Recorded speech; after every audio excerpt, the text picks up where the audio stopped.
Hello guys, welcome back to the channel. In today's video, I'm going to show you how to make Black Truffle Cream Pasta in Heartopia game. Okay, let's get into it guys. I'm going to show you the recipe to make Black Truffle Cream Pasta. Okay, to unlock this recipe, you need to reach level 3 in the cooking hobby. You can buy the recipe from Masimo.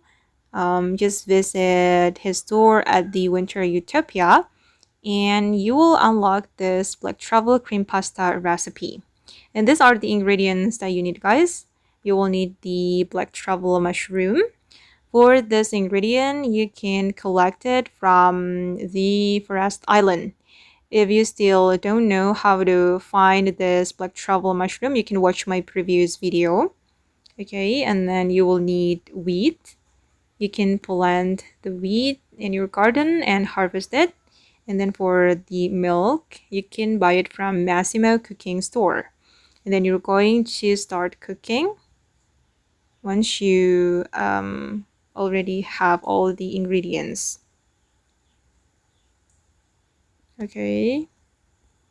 Don't forget to adjust the heat level. Oh. Okay, almost done guys. Alright, done. Okay, finally I could unlock the Black Truffle Cream Pasta. Okay, and that's how we can make Black Truffle Cream Pasta in Heartopia game. I hope this video will be useful for you. Thank you so much for watching and bye!